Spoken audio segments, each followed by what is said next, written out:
Are you ready?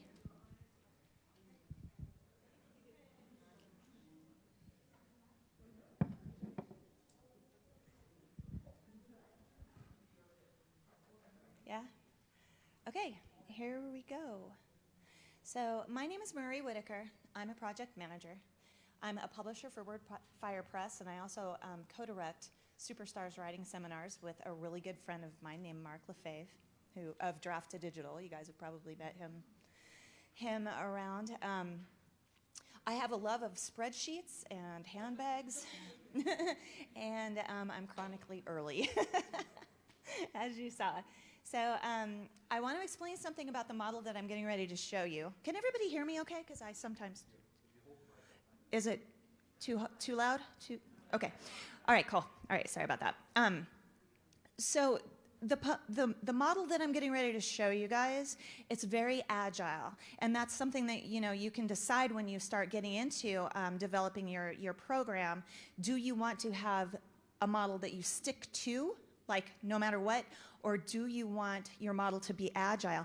And considering the markets and considering COVID and considering everything that we've gone through as writers and everything, I would encourage you to go ahead and adopt a more agile program when you start creating your programs. How many here are new writers, like just getting into it, just getting ready to set up maybe a publishing company or okay, all right, this is great timing for you guys. So we'll just go ahead and get into it. The reason agile is better is because you can modify it to meet markets. You can modify it if you decide you want to publish other people. Just you can modify it to include a nice, shiny new product that's going to make your life a lot easier. So that's something to keep in mind.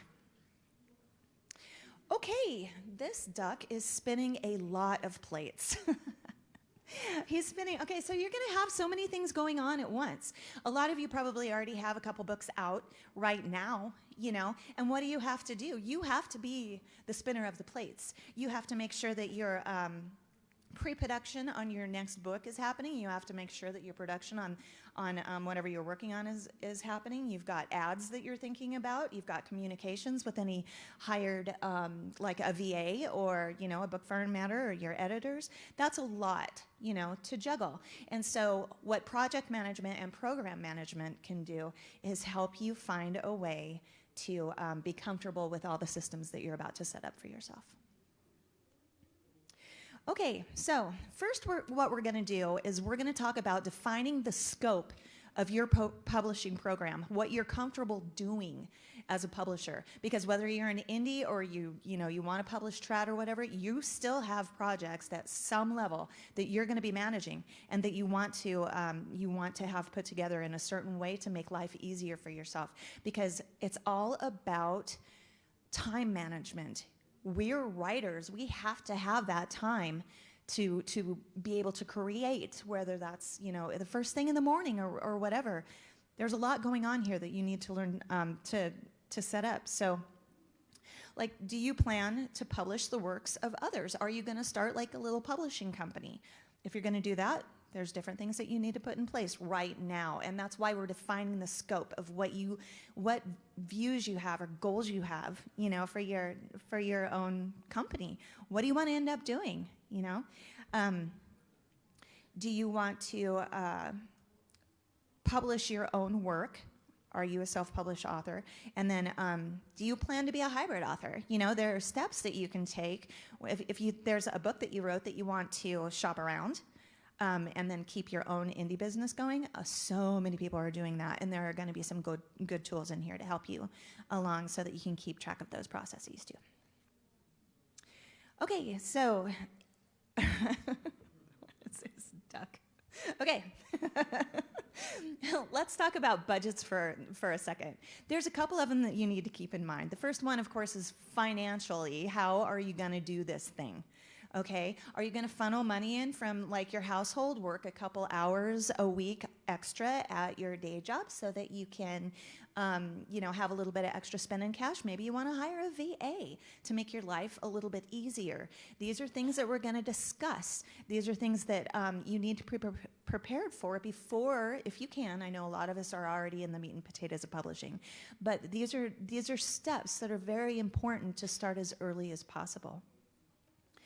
Okay, yeah, and now of course, we're going to talk about a little bit of time management. When are you going to write? You know, some people like to write first thing in the morning. Some people, you know, do it at night after they've finished all of their responsibilities or their day job or whatever. It depends on when your house is quiet. Do you have an office that you get to go to? There is a lot to consider when you're going to be able to take care of these steps that you need for your career. When are you going to publish? You know, if you're going to be the person that's uploading your books to KDP, or if you're going wide, if you know, that's a lot of time. A lot of people pay VAs to go ahead and upload all their books if they're going to go wide. That's a lot to maintain too. What if, you know, one of the places that you've uploaded a book for sale, what if they decide they don't like one way that you do things or something and they ping a book? There's a lot of things that you have to consider. And another big one that people don't really figure into the whole equation is when in the heck are you going to promote this stuff? You know, that takes a commitment too. You have to be able to turn on your social media, and then you have to be able to turn it right back off. You know, go back in, check, touch base with the people who have commented on your posts and stuff, post a new cat video and head back out and get your stuff done. So you have to be prepared to create a budget financially and a budget for your time. Okay, we're going to find your ducks. Okay, so how much publishing do you want to do? Do you want to publish 4 of your own books a year? Do you want to publish, you know, a friend's book? How do you want to publish? You know, that's another one too. Like, do you want audiobooks? Do you want trade paperback? Do you want the whole, everything that you can get? You know, if you publish the work of others, you're going to have contracts to consider. Right now, when you're making these decisions and forming your writing program, this is when you really need to start creating a records log, because you need something to be able to go back and reference.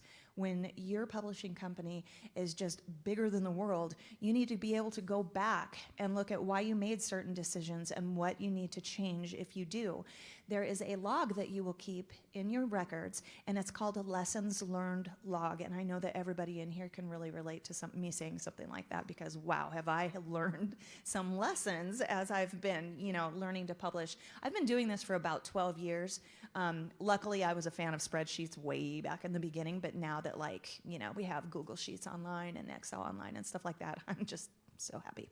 Okay. Yeah, and then asset storage. You're going to develop so many assets. And what I mean by assets is cover art. It's everything to do with the whole package that you're putting together to send off into the world and sell. It's your cover art. It's your finished manuscript. It's ebook files. It's the wrap paperbacks. Okay, so the paperback covers, if you've ever stored everything that you need for one book, you know that it takes a boatload of the webs. Okay, so you need to decide, are you going to do Dropbox? Are you going to work with Google Drive because you plan to use Google Sheets? You know, there are a lot of really good tools out there. Do your research, try a couple things out, find out what's best if you plan to work with a team, but you're going to need some really good asset storage too.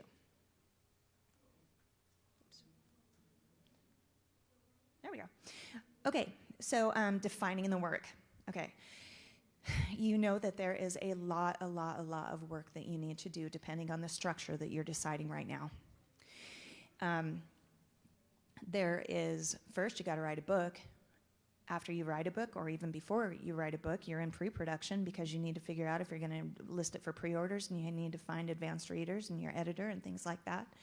You need to make a lot of decisions and be set up, and you need to keep recording all of this so that what you're doing right now, you're creating your own charter. You're creating a charter for your program as your own publisher. Okay, so these, defining the scope of the work, defining communications, defining the people that you need in your team, that's all part of your program charter.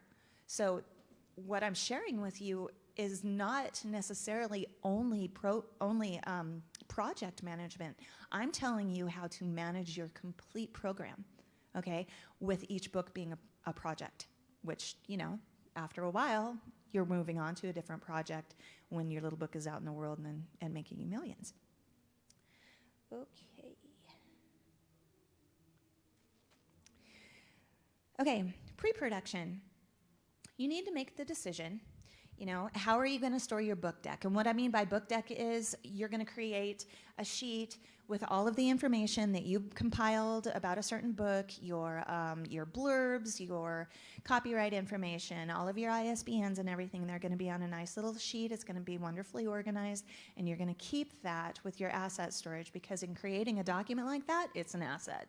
Okay, so that's something to consider right now. How best do you want to keep that information?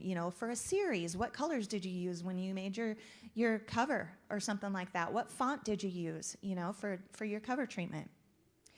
Are you going to work with beta readers? Do you have an alpha reader? When do you want to send them this stuff? Is it clean enough, that you feel comfortable sending it to a team of beta readers? Do you need to go through it once? What exactly needs to happen to a manuscript before you can involve somebody on a team? Are you going to work with a street team? When this sucker is getting ready to be published, are you going to tap into a group on Facebook and say, it's ready, here it is, here's the e-arc, spread the word for me? Are you going to do that? There are a lot of things that you need to make a decision on in pre-production before you've even started cover concept, that sort of thing. Let me make sure I covered all that there. Okay, there's more. So after you consider sending your books, to people in your team, then are you going to engage editorial reviewers like Publishers Weekly and like Locus? They want to hear from you guys too. Just because you're not published with the big 4, 5, or 6 or whatever number it is this year, that doesn't mean that they don't value hearing from you guys. So do a little bit of research and develop, set up accounts. I love working with Publishers Weekly. A lot of people don't. They treat me really well when I send them requests for reviews. And you can do it all online. After COVID, a lot of these places didn't go back to demanding to have 4 copies of a trade paperback. They'll be fine when you send them your e-arc or a PDF, of the book when it's not even done yet. So that's one thing that you need to consider. It's really nice having one of those blurbs to stick on your cover after a while. Also, libraries. Do you want to engage libraries about your work? We're in pre-production right now. As soon as you assign an ISBN to, say, a hardcover or whatever, that's when you want to engage the Library of Congress, and you want to request a records number from the Library of Congress, because you want libraries to be able to find your books, right? And they will do that. They'll set up a nice little listing over at the website for the Library of Congress, and your book will be there, and libraries and schools will be able to find it. Right now is when you do that. Okay, you see there's a lot of foreplanning and stuff like that, and I tend to geek out on it, but it's really important stuff when you're getting set up in the beginning. Or you can even add this now. I know a lot of you are not brand new. You can add this stuff now. Just expand your charter. Bookstores, same way. Are you going to engage bookshop.org or bookshop.com with requests to send their stuff out to indie bookstores? I suggest you do it, and I just suggest you do it right now, developing a plan for bookstores.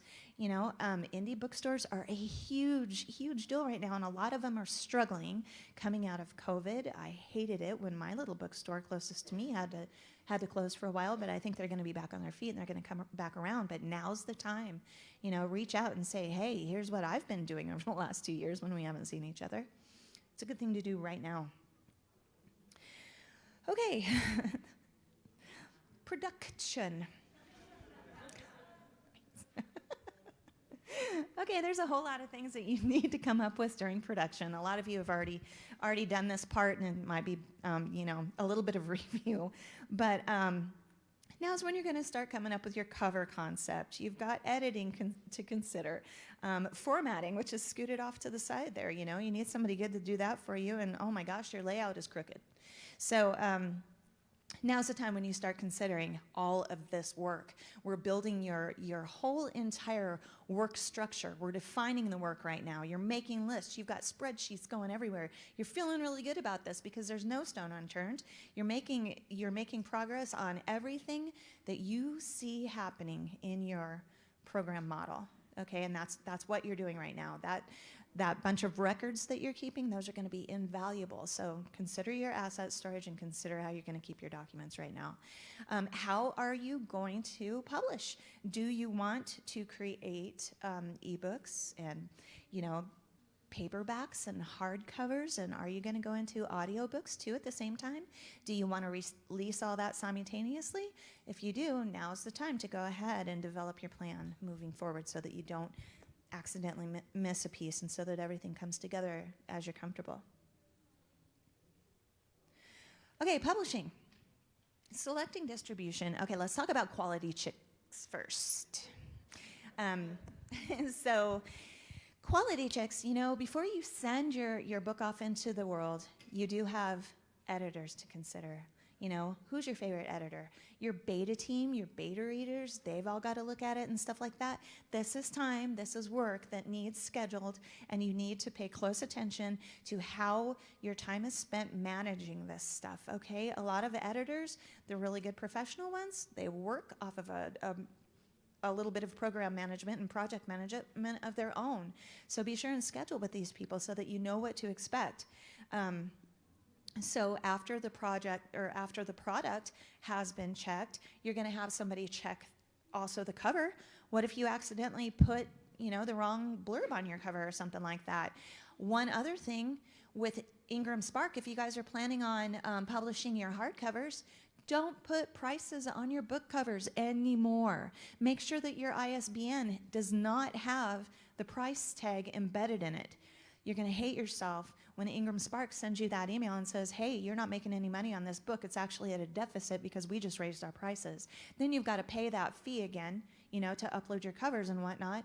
Well, of course, we here at 20Books, Craig's taking care of us and Ingram's taking care of us with those good codes. Keep those emails. They only work for a month.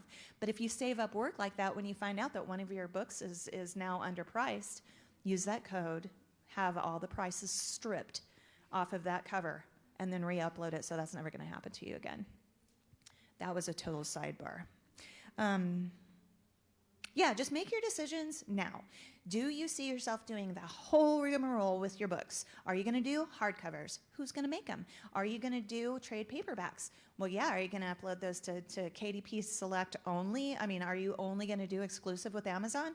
If you want to reach libraries and stuff like that, I suggest not, because I don't believe at this time KDP plans on sending any distribution out toward libraries.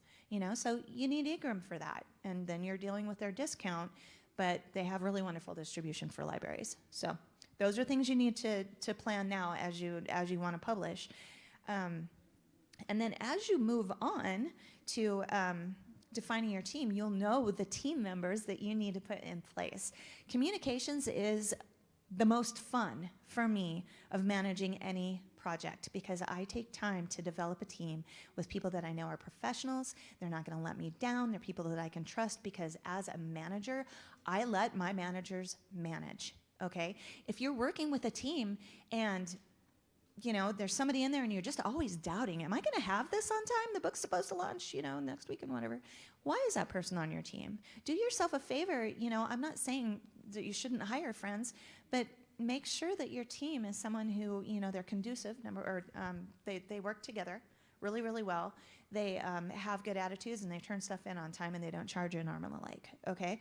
So let's talk about the pieces of that team, okay? What members do you need? Editor. We've already talked about editors. You're going to need a cover artist unless you're an artist too. Congratulations, by the way. Stick people don't even look like stick ducks. Yeah, cover designer, after you have your awesome art, who's going to do the title treatment, put all your text and everything. Some people can do that themselves too. A distribution manager. If you're going to go wide with your stuff, there's a lot more going on that you're going to have to manage than just KDP and Amazon. Okay, if you want to upload direct to, say, Kobo and Barnes & Noble, if you want to use an aggregator, which I highly suggest checking out Draft to Digital and Publish Drive, if you want to use an aggregator, there's still going to be a lot of a process there that you're going to have to manage. But if you get to a certain stage in all this and, your series is doing great and everything, perhaps you could hire a distribution manager who will track all these things for you so that you have more time to write, because you don't want this stuff edging in on your time as a creator. You're going to be one sad puppy. Social media coordinator. Everybody knows right now you have to be online. You have to have a presence out there, and you have to be able to like other people's things. And if someone comments on, hey, this is my dog Joe, then you need to be able to take a little bit of time for that engagement, because if you just ignore everybody who comments on your stuff, I know it's a lot of time, but these are things that you need to do. Or you could hire somebody to help you out with that. Who's going to put together your newsletter? I cannot stand it. So I have somebody working with me on my newsletter so I can try to get it back on track and send it out when it's supposed to go out. There are things like this that you can consider now, and how are you going to pay these people? It goes back to your budgeting. There's a lot that you're going to be balancing, okay? A lot of plates spinning. And after that, do you want to hire a virtual assistant? I highly suggest looking around for a virtual assistant so that you can have some more time to write. There's a lot of really good VAs out there, and there's a lot that specialize only for authors. There's a lot of them here. Kate Brown is here, and I think Adriel Wiggins is another really good one. She's around too. You can find these people on their websites. Okay, so communications management. This is something that you are never going to not do, okay? Every day there is going to be communications that you have to manage. There are all kinds of ways, like people think, well, I'll just send a text to somebody. There are much, much, much better ways. But at first, you need to decide who needs what information. You're not going to send your editor, a bit of art to approve or something like that, So really be careful, because if you just say, well, I'm just going to blast my whole team with this email or something like that, all you're doing is creating a little bit of confusion. You're opening up the opportunity for them to email you back with questions that they do not need to be involved in right then. Okay, so really select who needs what information. Then we break down our decisions into how best to send that information or to make available that information so that they can find it themselves. So what I'm talking about are push notifications and pull notifications. So some of the best ways to have pull notifications, there's like a social media group. The company I work for right now, we have proofers, and they're all in this big Facebook group. We just moved them over to Discord, so now there's, the option. That's a really good one for pull notifications. What I mean by a pull notification or pull information is you put this in a stagnant place on the web, whether you're creating something inside of your Facebook group and doing a doc up in there, so that people can access it later, or you're doing a post like on a website or something like that. That's all pull methods of communication. And then of course, push methods are like Messenger, Slack. Look in the Slack. You can use Discord for push and pull notifications. Of course, they're sending out an email that's a more structured. You send out very professional emails when you're another way. If you're texting on Messenger or something like that, things are a little bit more relaxed, but the information is still out there. Do you need a thread? Do you need to keep responses from people? Because if you do, I would suggest an email rather than Messenger. I don't know if you guys have ever tried to look back through Messenger and find some information, but it is a dang zoo or a duck yard or something. Oh, babies. Okay, spreadsheets. I cannot say enough good things about spreadsheets. I have set up 2 programs lately that use Google Sheets, the free version, okay, and they work wonderfully. What we're talking about right now is called a work breakdown structure. So what have you done right now? You've defined everything that you're going to need. You might be feeling a little overwhelmed. You're saying, my gosh, I have found my ducks, and they are crazy ducks, and they're not in a row, and they're not quacking the same language, and what am I going to do? So right now, this is when you start looking at tools, okay? And starting off for free, I highly suggest Google Sheets, okay? start yourself a Google account if you don't have one. Request the people on your team create a Google account and have a Gmail address so that you can have them, have the system recognize them as part of your team. There are other things that we'll talk about later, more paid ways of doing this. We'll talk about those here in a second, but what we're about to do, you have all these ducks, they're going crazy, your plates are kind of faltering, you've dropped a couple. We're going to talk about how not to freak out.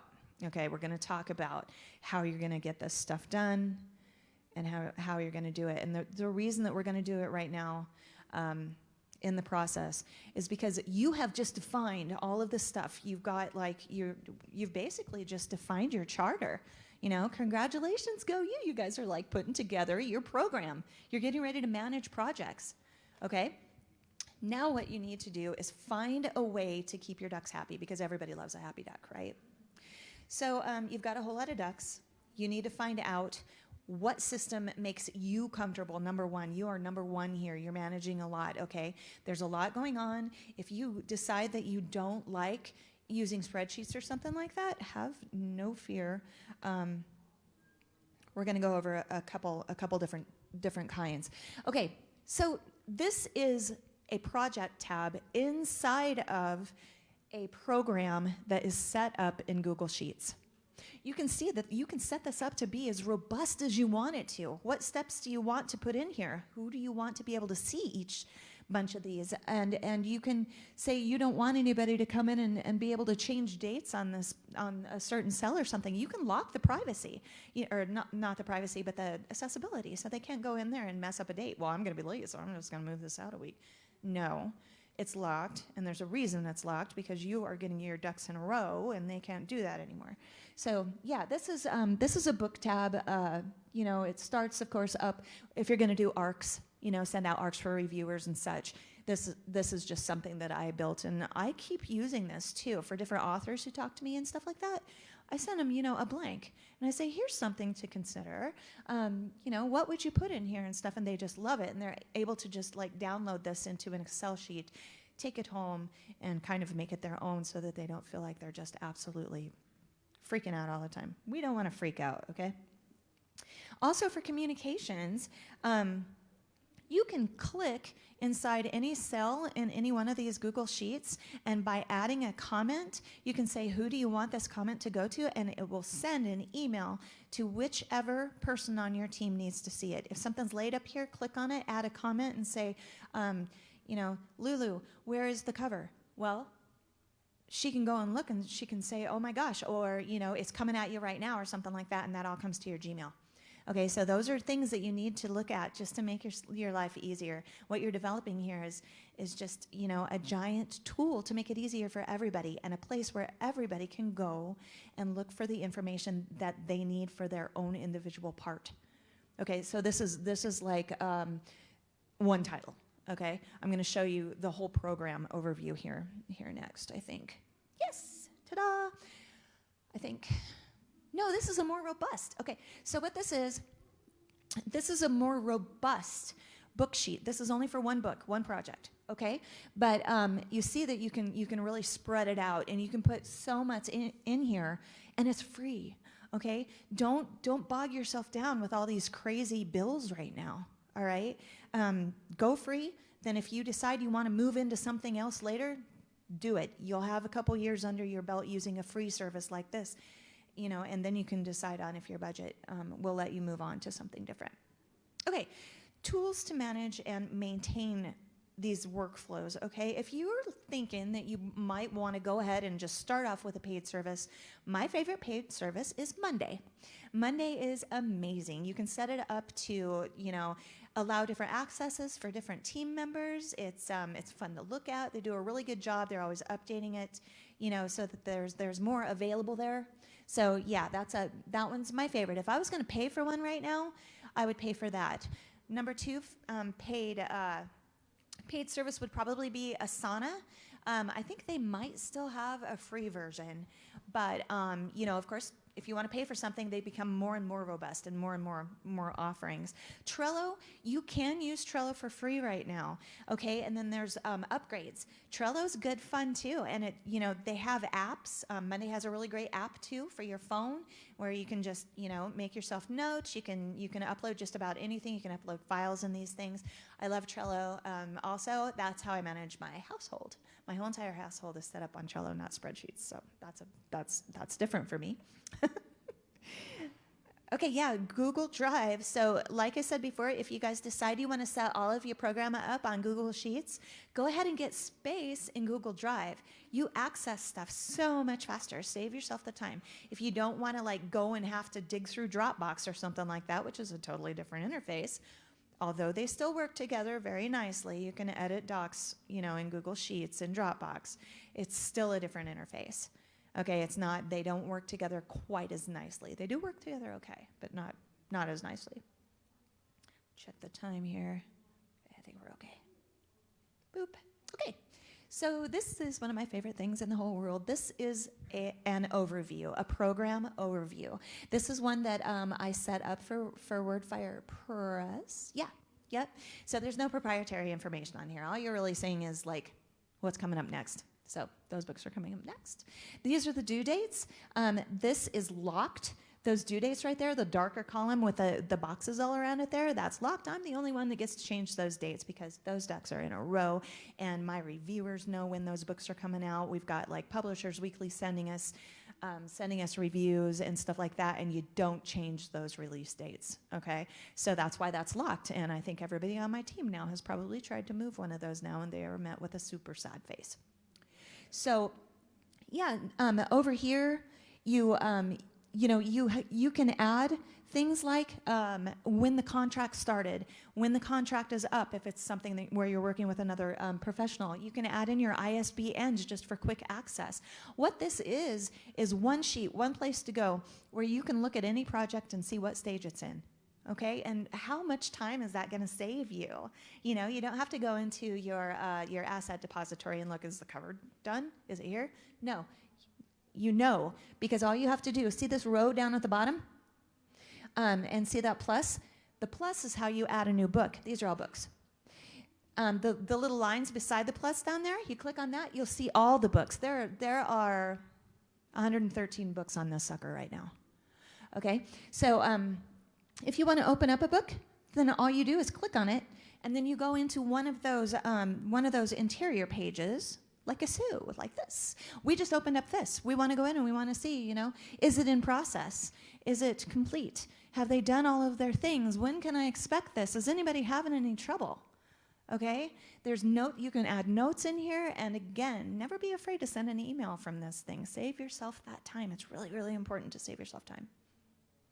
Okay, so you can design these things to do just about anything. And what I mean by that is YouTube is your friend. There is code out there. You guys might be, anybody in here is better than me with code. I cannot. But there is a way that you can actually use your Google Calendar. You can link these two so that these tasks are on a Google Calendar. It's a beautiful thing, okay? And it's free. Okay, so start out with something that's just as robust as can be, and it's free. Don't go into this, you know, already having a $20 a month bill for something that you just don't need at this point. I guess is what I mean. You can set up your rules. You can set up your formatting. I have another program that I'm managing for Eldros Legacy, and that's a really cool project because all the continents are broken down into different colors, and so like all the book sheets on the bottom, I'm a total nerd. They're all the different colors for the continents, like the sigils and stuff. Have some fun with it. I mean, you know, it's not all business all the time. I mean, it is, but you got to have fun. Okay, that's it. Let me see how much time we have left here. How many? 6? Oh, only 6. Okay, so I think the best thing, let's do some Q&A, but we need to wait for the mic, okay? Because there are people at home watching this thing, and they need to be able to hear the questions that you ask. So I think they were going to hand it around, or there it is, there in the middle. So yeah, just hop up and come on over there, and I would love to answer some questions for a few minutes before we have to take off.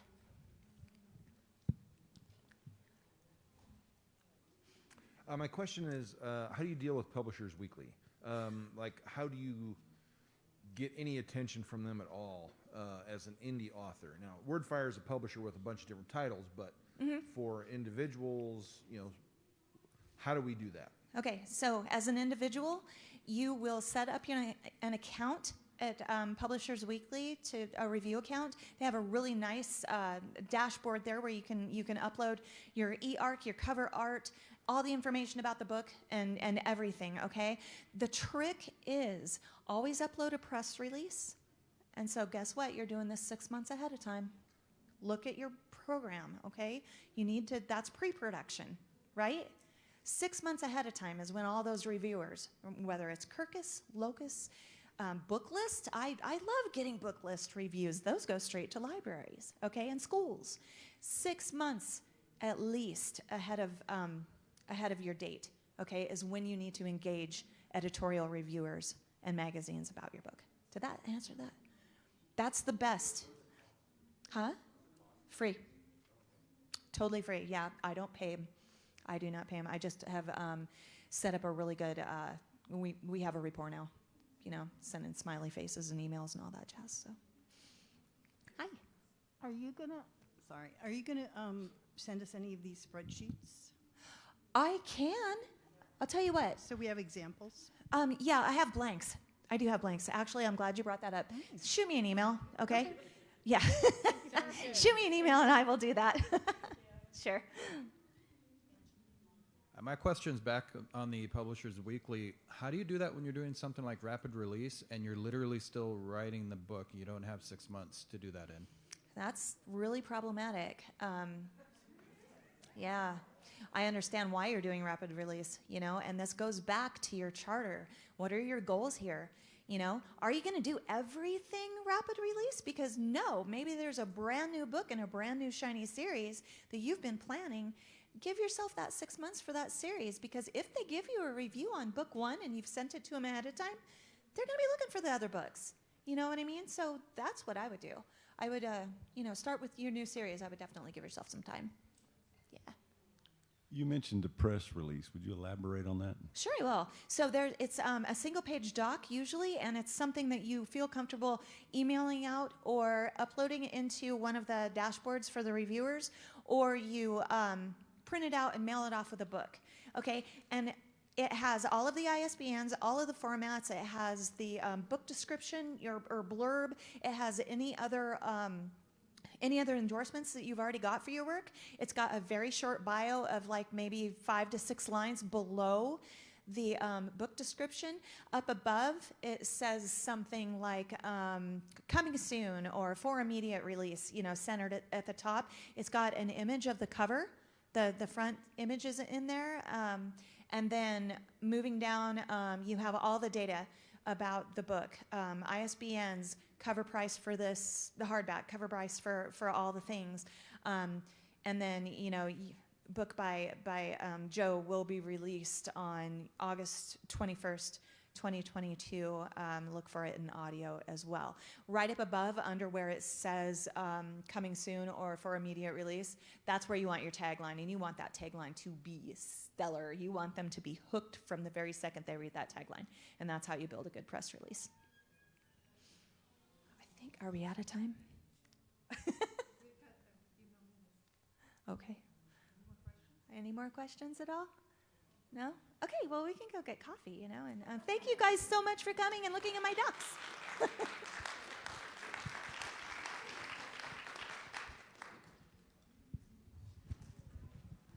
this off so I don't make silly noises. That was great. Hi, thanks. I'm so glad that she asked about the spreadsheet because